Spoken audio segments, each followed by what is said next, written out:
제가 설교 준비하면서 별 이상한 교회도 있구나 이런 기사를 본 게 있어요. 교회인데 하나님을 예배하지 않는 교회라고 하더라고요. 그래서 교회 이름이 하나님이 없는 교회입니다. 이런 교회가 있더라고요, 영국에.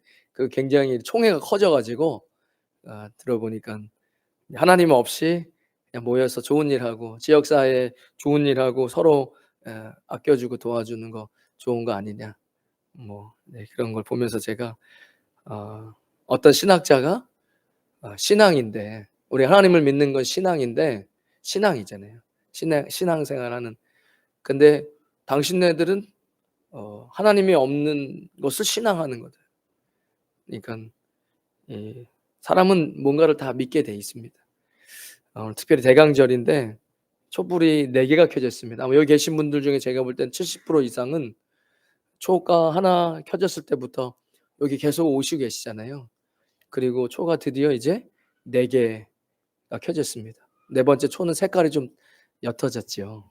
의미가 있습니다. 우리 기독교 교육학적으로 봤을 때 색깔이 연해졌다는 것은 물론 이 보라색도 왕을 상징하고 하얀색 초는 예수님 상징하지만 색깔이 옅어졌다는 것은 뭘 의미하죠? 이제 왕께서 오실 시간이 다가왔다는 겁니다. 지금 시대가 그런 시대를 우리가 살고 있습니다. 여기 계신 분들이 이미 예수 그리스도를 아직 못 만난 분도 계실 테고 또 만난 분도 계실 텐데 already 이미 십자가는 역사적인 사건이었고 그리고 부활하신 예수님께서 하늘로 올라가셨다가 다시 오시겠다라고 약속했습니다. 그래서 아직 오시지 않으셔서 not yet입니다. not yet. 우린 그 사이에서 우리의 신앙을 지켜가는 겁니다. 이번 주 수요일 맞나요? 25일 새벽 6시에 성탄절 예배 드립니다. 그러면 그날 저 하얀 불도 켜지겠죠? 그리고 어쩌면 우리는 또 31일 날 새해를 맞이하겠지만 그걸 그냥 의미 없이 저는 바라보지 않습니다. 예수님께서 오실 때가 점점 다가오고 있고 우리는 그 안에서 살아가는 것입니다. 4주간 제가 거의 기다림에 대해서 계속 이야기 드렸던 것 같아요. 이미 오신 예수님을 우리가 많이 알고 있으니까 다시 오신 예수님에 대해서 우리가 너무 많이 잃어버린 거 아닌가 이런 생각했습니다. 미국 교회 23년 전에 그렇게 외치던 외침이 왜일까 생각해 보면 오신 예수님은 있는데 다시 오실 예수님이 교회 속에 사라지니까 그 존 메가도 목사님 23년 전에 미국 교회를 향해서 예수님 없는 교회에서 떠나십시오 라고 이야기한 것이 아닐까. 다시 오실 예수님을 기다리지 않는다면 우리에게 무슨 의미가 있습니까? 나에게 주여 주여 하는 자마다 다 천국에 들어갈 것이 아니라 하나님의 말씀을 행하는 자라야 할 것이라. 자기를 부인하고 자기 부인하고 내 몫에 십자가를 지지 아니하고 자기 부인은 뭐죠? 예수님 이야기에 네 뺨 오른쪽 뺨 때문에 왼쪽 뺨도 돌려대고 겉옷 달라고 하면 속옷도 주고 오리를 가져가고 하면 십리를 가줘. 그게 가능합니까? 자기를 부인하면 가능해. 바울은 내가 죽으면 가능해. 내가 죽고 예수님 내 안에 사시면 가능해. 그럼 우리 예수님 믿었는데 바울은 나는 날마다 죽어야 돼. 그래, 날마다 예수님 내 안에 사셔서 왕 되셔야 돼. 오늘 사실 이 기다림은 거기에 이런 같이 복합적으로 봤을 때 그러면 어떻게 그 예수님 다시 오심을 잘 기다려야 된다는 거죠. 신랑이 오실 걸 기다리던 그 열처녀는 다 신랑이 올 것을 알고 있었어요. 그러나 예수님이 이렇게 얘기하시죠. 이 종말을 이야기할 때 제자들에게 근데 그때 예수님 언제 오시죠? 이런 일이 있을 거야. 그리고 예수님 뭐라고 얘기하셔? 그때 마음이 좀 많이 안 좋았거든요. 그때 내가 믿음이 있는 자들을 보겠느냐. 이렇게 얘기하셔. 야, 이거 좀 그렇다. 근데 다른 본문에서 비유에 뭐가 얘기하시죠? 신랑이 더디 오므로. 신랑을 기다리지 않는 사람들은 성경에 아예 나와 있지도 않아요. 신랑을 다 기다려요. 근데 신랑이 더디 오므로 다 잘세. 이거 예수님 하신 얘기랑 똑같은 거예요. 내가 믿음 있는 자들 보겠느냐. 제가 그때 가슴이 아팠어요. 내가 목사지만 예수님 다시 오실 때가 되면 다 힘들구나. 믿음이 다 쭈그러드는구나. 세상이 굉장히 세속적인 물결이 심하게 쳐서 교회 안에 요동치겠구나. 그래서 다 자겠구나. 이거 예수님의 비유입니다. 이거를 누가 거기다가 삿대질을 할 수 있어요? 예수님이 직접 얘기하신 건데. 그거 다 조는 거예요. 왜? 예수님 더디 오시니까. 다 조는데 누가 얘기를 하잖아요. 오늘 본문이랑 다른 얘기가 자꾸 나오네요. 뭐라고 얘기하죠? 신랑이 온다라고 외쳐요. 그 앞에서 우리가 마치 함사세요라고 했던 것처럼 신랑이 오신다 하고 외치잖아요. 어쩌면 저는 '나는 무슨 목회를 해야 되지?'라고 생각해요. 제가 우리 동기가 이제 일찍 개척했는데 제가 갈 때마다 설교를 했는데 "야 너는 매번 올 때마다 똑같은 설교." "아 그래? 내가 무슨 너 매번 이 설교했어." 그때 제가 "예수님 오신다. 곧 오신다. 왕께서 오신다. 신부들은 깨어서 기다려야 된다. 그리고 다 잠들어 버렸다." 근데 결국엔 기름을 준비한 슬기로운 다섯 처녀만 천국 잔치에 들어갑니다. 근데 제 안에 기쁜 하나님 저를 처음부터 부르실 때 제가 그게 너무 콕 박혀 가지고 이게 제 어쩌면 목회의 제일 중심이 되는 제 목회 철학이지 않을까 이런 생각이 들었어요. 왜 그렇게 그 부분을 많이 강조하세요? 아 그렇게 처음서부터 부르심을 저는 받았던 것 같아요. '내가 곧 갈 거다.' 시한부 종말론이 아니라 바울 신학에도 그게 딱 들어와 있어요. 초대교회에도 그런 부분들이 있습니다. 그러니깐 아무리 힘들고 어려운 억압이 와도 예수님이 다시 오신다라는 그것이 엄청난 소망이에요. 재림 소망이죠. 부활 소망, 재림 소망. 그래서 우리는 지금 그 기다리고 있는 겁니다. 그 기름을 준비하는 시간입니다. 어쨌든 다 조시죠. 제가 되게 창피해요. 제가 기독교 역사를 공부하면 할수록 정말 너무 창피하고 이건 너무 수준 미달이에요.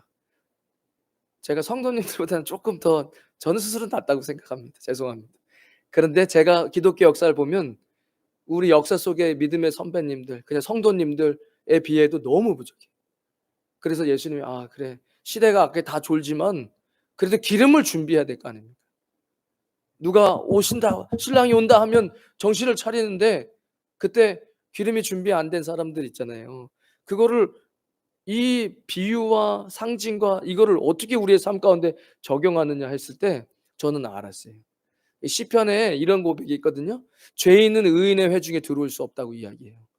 그러면서 그것을 어떻게 비유하냐면 우리 먹는 땅콩 한국 사람들이 먹는 땅콩이에요. 찐 땅콩 말고 구워 가지고 그거 딱 껍데기 벗기면 껍데기가 되게 얇잖아요. 그 바람이 불면 후루룩 껍데기 날아갑니다. 그러니까 악인들은 의인의 회중에 들어올 수 없어요. 이 껍데기가 날아가는 거예요.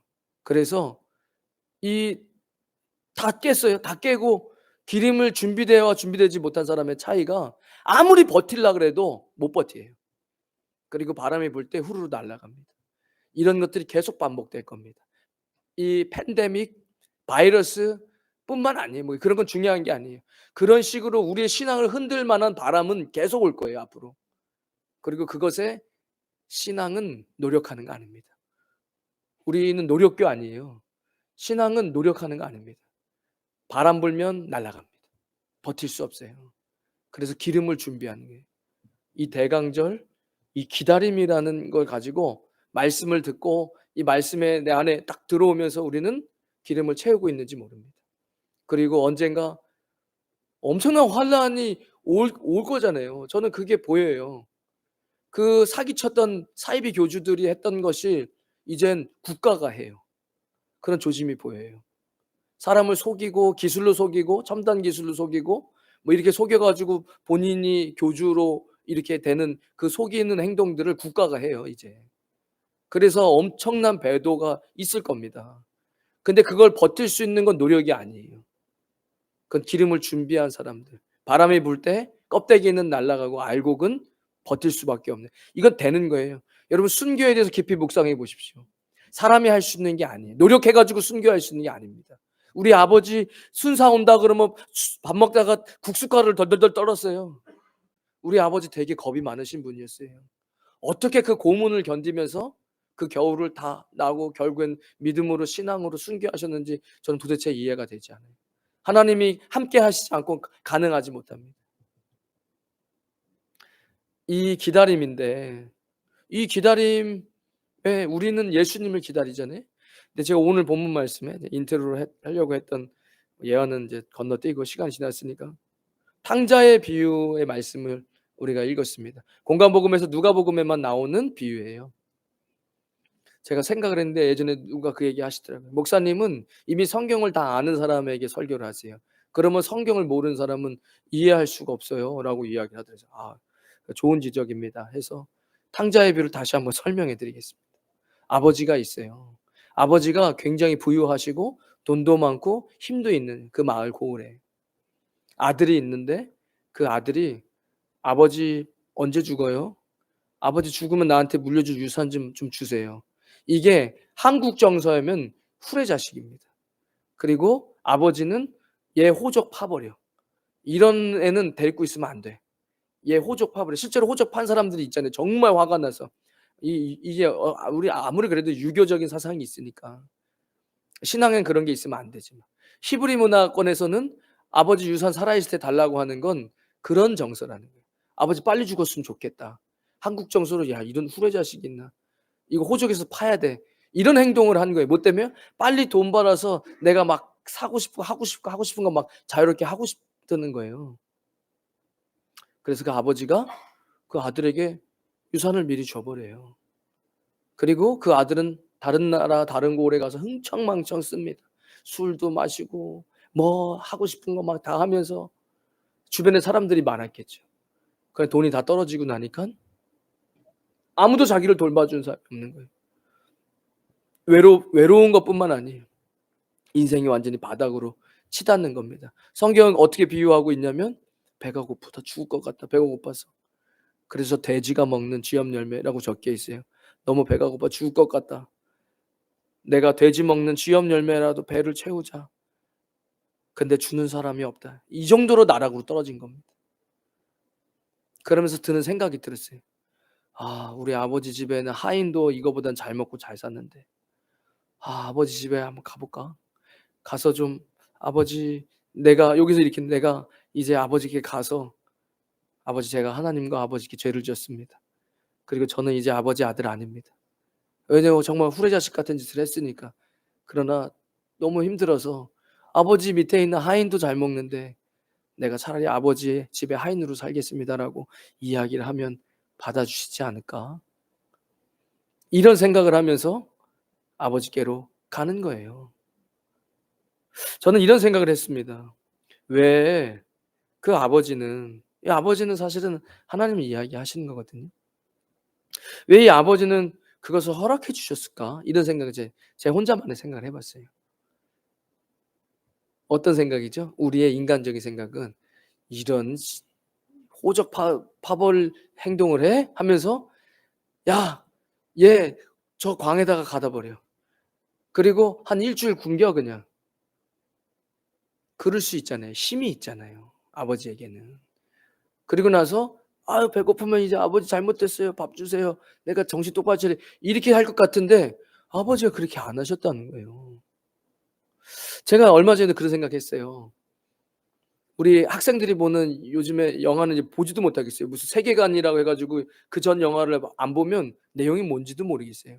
그 히어로들 나오는 영화인데 거기에 보니깐 뭐 어떤 엄청나게 큰 그 사람이 이렇게 해. 이게 타노스? 뭔지 모르겠어요. 뭐 요거 보석 받으려고 하다가 뭐 절대 뭐 보석해서 이거 하면 뭐 갑자기 세상이 변하더라. 그러니까 저의 생각은 이런 거예요. 왜 하나님 아니 아들이 한 분밖에 없으시다는데 그 죄 없는 하나님이죠. 그분 우리 삼위일체 하나님을 믿으니까.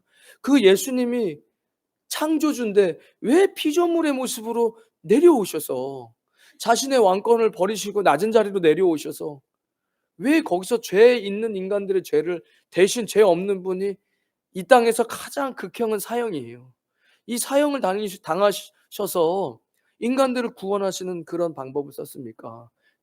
저같이 모질한 사람은 이런 생각하죠. '이렇게 한 번 하면 그냥 다 지옥. 아 구원받을 사람들은 구원 이런 생각이잖아요. 이게 얼마나 잘못된 생각입니까? 하나님을 모르고 하나님을 모르는 거예요. 나의 인간의 생각들이죠. 지금 제가 하는 게 뭔지 아세요? 갑질이라고 해요, 세상이. 교회에서도 얘기하는 게 아니에요. 세상 밖에서 하는 얘기예요. 요즘에 갑질하면 MZ 세대들은 그냥 여기 저 나갈게요 하고 나간다더라. 세상이 하는 얘기예요. 그거 싫다고. 여러분 하나님이 갑질하셨으면 좋겠습니까? 하나님께서 어떻게 하세요? 하나님께서 아니야. 내가 선택한 방법은 내가 희생해 가지고 너희를 구원하려고 하는 이런 모습이잖아요. 만약에 그런 모습이라면 아까 전에 아버지가 "야 너 내가 하인들 내 말 듣는 하인들이 얼마나 많은 줄 알아? 얘 붙잡아서 곤장 100대 치고 저기 광에다 가둬. 그리고 일 주일 밥 굶겨." 이 모습이 똑같아요. 갑질하는 모습과 똑같아요. 내 힘이 있다는 거예요. 하나님 힘이 가지고 계세요. 근데 그렇게 하지 않으셨어요. 예수님도 그 얘기하시잖아요. "칼 집어넣어라." 야 칼로 흥하는 자 칼로 망할 텐데 내가 지금도 천사들을 보내서 이렇게 정리할 수 없다고 생각하냐? 할 수 있어. 그러나 이게 하나님의 뜻이야. 내가 십자가를 지려고 온 건데. 그리고 그 귀 말구의 귀를 그 귀 찢어진 사람의 귀를 다시 붙여 주시잖아요. 여러분 겸손이 제가 그런 생각을 많이 하거든요. 철학적인 생각이에요 사실은. 겸손은요. 힘이 있는 사람이 힘이 없는 사람한테 잘 리스펙트 해줄 때 그게 겸손이에요. 돈이 많은 사람이 돈이 없는 사람한테도 잘 리스펙트 해 주는 게 그게 겸손입니다. 우리에게 정말 힘이 생기잖아요. 우리에게 정말 권력이 생기잖아요. 그거에 대해서 이게 안 돼요. 그래서 로또 미국의 그 큰 나라에 그 많은 주에서 다 싹 다 모여 가지고 슈퍼 로또 나오잖아요. 그걸 리서치 하잖아요. 95% 이상 95%더 됐던 것 같아요. 1등 당첨된 사람들의 인생이 전부 다 망했어요. 뭐로 망하냐? 약물 중독되거나 알코올 중독되거나 가정이 깨지거나 다 그렇게 됐다는 거예요. 왜죠? 그만한 걸 감당할 힘이 없는 거예요. 왜 예수님이 그것을 허락해 주셨을까? 제가 이런 생각을 하면서 깨달았던 제 그냥 묵상입니다. 인간의 이 한계와 죄성이 생각하는 수준이 그거밖에 안 되는구나. 여기에 지금 빛이 있는데 예수님께서 "나는 빛이다."라고 이야기하신 거예요. 그래서 어두움을 밝히는 겁니다. 그러니까 이것이 어둠을 밝히고 제 얼굴을 환하게 해 주지만 이거는 그냥 상징이죠.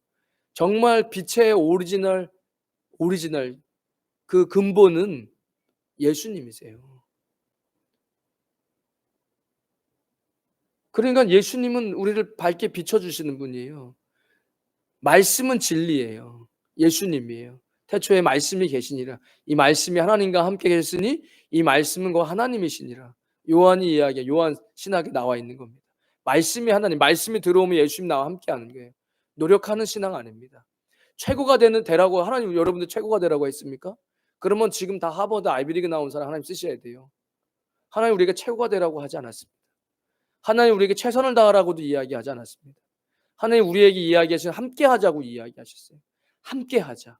함께 하자. 내 사랑하는 자여 어여쁜 자여 나와 함께 하자. 아가서에서 이야기하는 거예요. 함께 하자고 이야기하세요. 너의 힘으로 구원할 수 없어. 노력해서 선을 행해서 구원받을 수 있는 게 아니라 나와 함께 해야 돼. 말씀이 들어와 있는 게 하나님과 함께 하는 거죠. 나는 빛이야. 자, 다시 원점으로 돌아와서 그럼 왜 예수님 그 아버지는 그것을 허락해 주셨을까? 자유입니다. 나는 자유야. 경제적 자유 좋으시죠? 여러분 경제적 자유가 좋습니까? 경제적 억압과 핍박이 좋습니까? 솔직히 여러분 자신에게 지금 빨리 질문해 보세요. 그분이 열심히 신앙이 있고 믿음이 있든 믿음이 없든 상관없습니다. 경제적 자유가 좋습니까? 아니면 경제적으로 너무 어려워서 내가 하고 싶은 걸 못 하는 게 좋습니까? 경제적 자유가 좋은 거예요. 왜? 자유니까. 어떤 신체의 자유, 정치적인 압박과 자유가 없는 상태, 인류의 역사를 보십시오. 아무리 왕권이 폭군을 가지고 힘이 있어도 결국에는 봉기가 일어납니다. 이게 세상 역사예요. 그냥 히스토리입니다. 세상도 아니고 우리도 세상 안에 사니까. 그냥 히스토리 진리입니다. 자유를 열망하는 하나님이 인간의 DNA에 넣어 주셨어요. 그리고 주님이 이야기하시는 거예요. 내가 자유야. 이거는 경제적만 자유가 아니에요. 신체적인 자유, 정치적인 자유, 선택의 자유, 뭐 있어요 또. 집회의 자유, 하고 싶은 말을 할 수 있는 자유, 뭐 이런 자유 되게 중요한 거예요. 여러분 감옥에 갇히고 돈만 많으면 뭐 합니까? 그 아무 의미가 없죠. 그러면 움직일 수 있는 자유. 어떤 나라는 못 움직인다면서요. 허락 못 받으면 동네도 못 움직인다면서요. 자유. 자유 좋은 거죠? 진리를 알지니 진리가 너희를 자유케 하리라. 뭐가 진리예요? 예수님이 진리예요. 말씀이 진리예요. 진리를 알지니 진리가 너희를 자유케 하리라. 그러니까 자유는 예수님은 자유의 그냥 이꼴입니다. 오리지널 자유의 소스예요. 오리지널 소스. 이건 가짜. 그러나 모형이죠. 실제로 어두운 걸 밝히죠. 그러나 진짜 우리 인생의 모든 어둠을 밝히는 건 예수님이에요.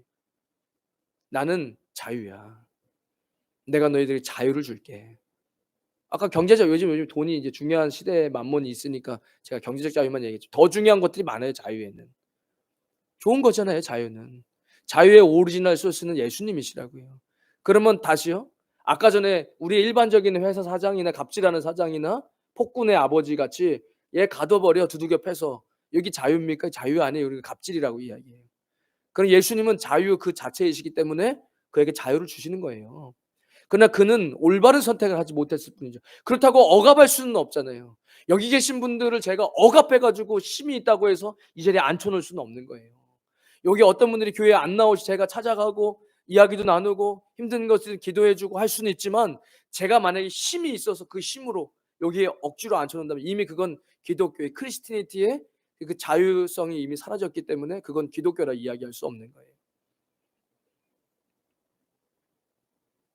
그러니까 진리가 완전히 위축돼서 그 맥을 간신히 성령님께서 이어왔을 때 종교개혁이 딱 일어나서 다시 한번 진리가 폭하고 그전에 잘못된 것을 붙잡고 있었는데 그게 진리라고 계속 왜곡했던 그때 세상은 뭐라고 얘기하죠? 세상이 너무 어두운 시대를 살고 있어. 다크 에이지라고 얘기했어요. 암흑기입니다. 십자가를 걸어놓고 사람을 죽였어요. 예수님 믿어 안 믿어? 안 믿어? 이건 기독교랑 전혀 상관이 없어요. 그러나 그런 전쟁들을 일으켰어요. 이거는 우리의 역사라고 보기 솔직히 어렵어요. 이건 우리 기독교적이지 않아요. 그래 아버지가 자유를 줄 수밖에 없어요. 그러나 그 자유는 본인이 잘못 써 버렸죠. 그리고 인생이 어려워진 거예요. 그 예수님께서 그 아들이 돌아올 때 저는 은혜 받았던 장면이 이거였어요. 재산을 다 탕진하고 아버지를 욕보인 거예요. 그러나 그 예수님께서 뭐라고 얘기하시죠? 그 아버지가 이렇게 아들이 나간 그 순간부터 그 아들을 기다리고 있는 거예요. 왜죠? 혹시 이 아들이 우리 이 고을로 들어오려면 저 언덕을 넘어야 되는데 저 언덕을 넘었다가 자신 떨어져. 내가 갔다가 아버지한테 혼나면 어떡해? 내가 이렇게 잘못했는데 내가 인간이냐? 내가 이렇게 나쁜 짓 했는데 내가 인간이냐고 다시 돌아가면 어떡하지 하고 항상 집 나가고 나서부터 아버지는 거길 바라보고 있어요. 실제로 본문에도 보면 아들보다 아버지가 먼저 그 아들에게 뛰어갑니다. 아들이 저만치 오는 것을 보고 이에 일어나서 아버지께로 돌아가니라. 아직도 거리가 먼데 아버지가 그를 보고 측은히 여겨 달려가 목을 안고 입을 맞추었다라고 이야기합니다. 아들이 이르되 아버지 내가 하늘과 아버지께 죄를 지었사오니 지금부터는 아버지의 아들이라 일컬음을 감당하지 못하겠나이다 하나 아버지는 종들에게 이르되 제일 좋은 옷을 내어다가 입혀라. 뭐죠? 얘는 지금 아주 불황자 같고 냄새나고 그러지만 얘 내 아들이야. 빨리 좋은 옷 갖다 입혀. 그리고 반지를 가지고 와서 끼워라. 이야기합니다. 좋은 옷을 내어다 입히고 손에 가락지를 끼우고 발에 신을 신겨라. 살찐 송아지를 끌어다가 잡아 우리가 먹자. 오늘 파티다. 왜? 내 잃어버린 아들이 돌아왔다. 얘는 하인 아니다. 얘 반지를 끼는 순간 내 아들임을 증명하는 거예요. 제가 대강절 우리가 예수님 오시는 것을 계속 기다렸는데 이 본문을 생각하면서 예수님도 기다리고 계시는구나. 이미 십자가의 사건은 역사적으로 있었고 우리에게도 왔습니다. 아직 그러나 but yet not yet이죠. 예수님 아직 오지 않으셨어요. 우린 그 사이에 우리의 신앙을 하면서 힘들어하기도 하고 시험이 들기도 하고 지치기도 하고 그래요. 그래서 자꾸 다시 승리로 기쁨의 경주를 합시다. 좋은 것을 바라보면서 기다립시다. 마치 사법고시를 패스해서 연수원 들어갈 날을 기다리듯이 그렇게 사랑해서 이제는 떨어지지 않고 결혼식에서 함께 살 수 있는 그 결혼식 날짜를 받아놓은 그 연인처럼 그렇게 기다립시다. 그러나 그렇지 않은 자는 마치 사형 날짜를 받아놓고 사형이 집행되는 나라에서 사형 날짜를 받아놓고 그 날짜를 기다리는 그런 절망의 기다림이 되지 맙시다. 그리고 우리는 어차피 하루를 삽니다. 요 시간이 몇백 년이 될지 앞으로 몇 년 될지 모르겠지만 결국 우리는 하루를 사니까 오늘 하루를 그렇게 잘 기다리면은 됩니다. 뭐 이런 얘기를 했잖아요. 그 기다림 속에서 우리가 지치기도 하고 어렵지만 가만히 생각해 보면 우리만 기다리는 게 아니라는 거예요. 예수님도 우리를 기다리고 계시다는 거예요. 예수님도 우리 기다리고 계셔 집 나간 탕자 아들을 기다리는 마음으로 기다리시는 거잖아요. 여러분 생각해 보십시오. 이 기다림은 하나님이 천지를 창조하시고 이 세상을 만드실 때의 법칙이었어요. 제가 깨달았어요. 결국엔 이 세상을 만드신 하나님의 지혜가 어떤 죄인을 구원할 때 쓰셨던 방법론이 십자가였습니다. 그러니까 우리도 누군가를 실제로 그의 영혼이든 그의 마음이든 그를 정말로 변화시키려면 사랑이 있어야 돼. 그 사람을 향한. 그리고 뭐가 있어야 돼요? 희생이 있어야 돼요. 마치 부모가 아이 갓난아기 태어나면 절대 혼자서 못 삽니다. 젖 물리고 2살짜리 애를 방 안에 혼자 두면 무조건 죽습니다. 밥을 해 먹을 줄 몰라요. 우유를 먹을 줄 몰라요. 동물은 살 수 있어도 인간은 안 됩니다. 그래서 기다려 주잖아요. 부모가 기다려 주면서 뭘 해요? 희생해요. 아이를 키우는 게 얼마나 큰 희생인지 몰라요. 그 희생을 사랑이라고 이야기해요. 하나님의 사랑과 닮아 있습니다. 희생하면서 사람을 기다려 주면서 그가 변화되어지는 거예요. 여러분 가만히 그런 쪽으로 기다림에 대해 생각하면 예수님도 우리를 기다리시고 우리도 예수님을 기다리는데 이 기다림은 이 창조주가 이 세상이 만들어 놓은 법칙이구나 생각했어요. 기다림, 오래 참음, 사랑은 오래 참고 오래 참음, 기다림, 사랑, 인내 이런 부분들이 이미 하나님이 이 세상에 만들어 놓은 질서예요. 제가 그러면서 몇 개 적어 본 게 요즘에 애들이 좋아하는 쇼츠 15초짜리가 주는 즐거움은 무엇이죠? 어디 적어 놨는데 15초짜리가 줄 수 있는 즐거움은 전두엽을 상하게 하고 인생의 집중력을 떨어뜨리는 것밖에는 없어요. 그러나 15초는 즐겁게 해 준답니다. 그런 거잖아요. 아까도 얘기했듯이 복권 당첨으로 그냥 일확천금을 얻는 거기에는 기다림, 인내, 오래 참음 없어요. 그래서 98% 이상의 사람들이 인생이 망가지는 거예요. 그러면 또 뭐가 있을까요? 아이의 생명을 낳는다는 거. 그 10개월을 기다려야 생명을 받는다는 거. 그거 그 큰 아픔도 단밤에 잊을 수 있대요, 엄마가 아이를 안는 순간. 그런데 6개월도 안 돼서 아이를 보겠다. 그 건강한 아이를 얻을 수 없는 거예요. 기다리는 시간들이 다 필요한 거잖아요. 어떻게 한 달을 준비해서 올림픽 금메달을 딸 수 있습니까? 없어요. 기다리고 인내하면서 참고 내가 이렇게 하지 않고 이 땅에 큰 열매를 얻을 수 있는 건 없습니다, 이 땅에. 아, 하나님이 만들어 놓은 질서에는 그런 건 없구나. 패스트푸드 드시지 마세요. 그런 논리적이라면 좋은 거 아니에요. 건강하게 잘 맛있게 분배해서 지방과 단백질과 비타민과 무기질 막 이렇게 야채 뭐 이렇게 해 가지고 준비된 음식과 맨날 그냥 패스트푸드만 3년 동안 먹는 것과는 질이 다르죠. 어쩌면 하나님이 이 세상을 만들어 놓을 때 오래 참음, 인내, 기다림 이런 부분들은 필연적인 거라는 걸 제가 한번 깊이 묵상을 해 봤어요. 이건 필연적이다. 여러분 인생에 찾아오는 어려움과 아픔을 필연적이라고 받아들이세요. 이건 필연적인 거다. 내가 그 안에서 하나님께서 나를 만들어 가시는 이 땅의 질서가 있구나.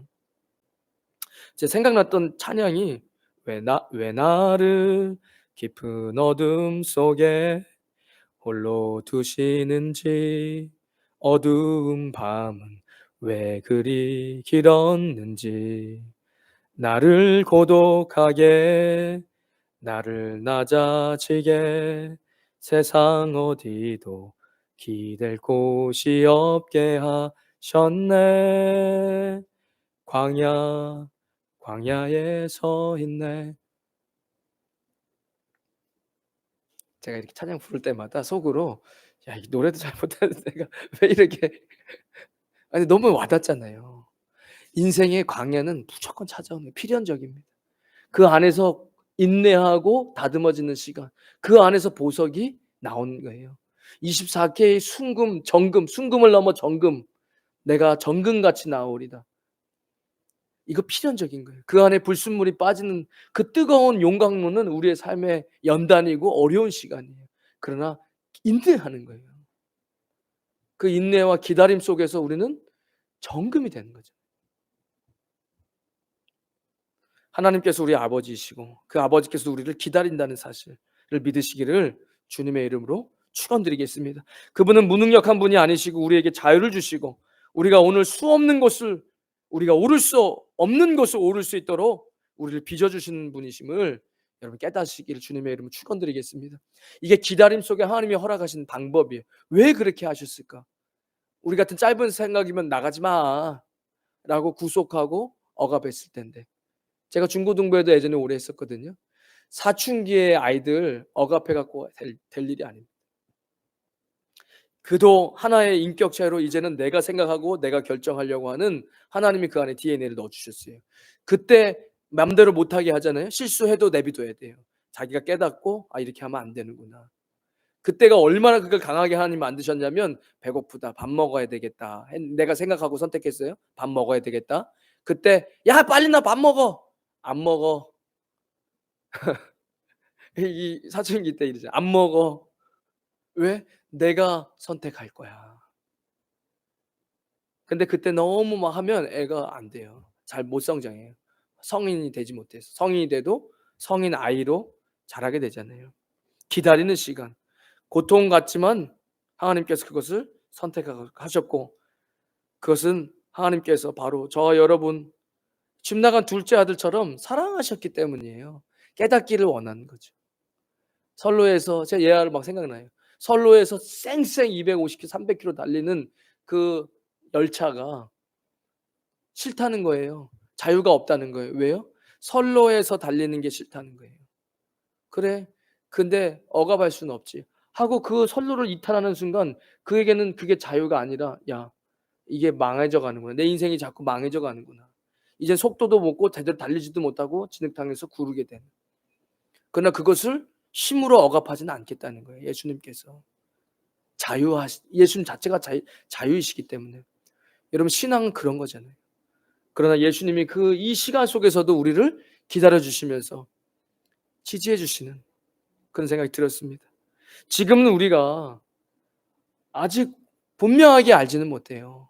바울이 그 당시에 거울이 뭐 청동 거울처럼 막 닦아야 얼굴이 좀 보일 정도니까 지금은 우리가 거울로 보는 것 같이 희미하나 그때는 얼굴과 얼굴로 대하여 볼 것이고 지금은 우리가 부분적으로 아나 그때는 주께서 나를 아신 것처럼 모든 것이 분명하게 알 것이다. 다른 본문에서는 그때에는 모든 것이 다 드러나게 될 것이다. 지으신 것이 하나도 그 앞에 드러나지 않음이 없고 우리의 결산을 받으실 이의 눈앞에 만물이 벌거벗은 것 같이 드러나느니라. 말씀을 맺겠습니다. 이 대강절 우리는 오실 예수님을 기다리지만 우리만 기다리는 거 아니에요. 오늘 탕자의 비유처럼 그 집 나간 아들을 늘 애타게 기다리고 그가 어떤 존재로 다시 돌아올지라도 그가 어떤 더러운 모습으로 그가 어떤 세상에서 디둥글고 바닥으로 떨어졌을지라도 자존감도 없고 주변에 사람도 없어지고 그래서 그냥 돼지가 먹는 열매라도 먹고 살아야 되겠다라고 다시 아버지께 올지라도 그 아버지는 그 아들을 기다리시면서 왔니? 씻겨주고 반지 껴주고 새 옷 입혀주고 회복시켜 주시는 우리를 언제나 지지해 주시는 아버지도 우리를 위해 기다리고 계신다는 걸 잊지 마시고 이 대강절 그 오실 영광의 그날을 맞이하신 저 여러분 되시길 주님의 이름으로 축원드리겠습니다. 하나님 감사합니다. 이 대강절 기간에 주님 우리는 어떻게 살아왔습니까? 주여 주여 하는 자마다 천국에 들어가는 것이 아니라 하나님 나의 말씀을 행하는 자라야 했습니다. 주여 깨어 있기를 원합니다. 우리의 영혼 가운데 주님의 성령의 기름으로 채워주시고 왕께서 다시 오시는 그날에 깨어 신랑을 맞이한 슬기로운 다섯 처녀와 같은 기름이 준비된 그런 믿음의 성도들 되어지게 하여 주시옵소서. 이제는 우리 주 예수 그리스도의 크신 은혜와 하나님 아버지의 무한하신 사랑과 성령님의 감동 감화 교통하심이 오늘 대강절 주님 앞에 나와 예배하며 나아가는 주의 백성들 머리머리 위에, 그들의 가정과 자녀들 위에, 땀 흘려 일하는 믿음의 기업 위에, 우리 임마누엘 교회와 이 땅 필리핀과 조국 대한민국 위에 지금부터 영원까지 함께 있을지어다. 아멘.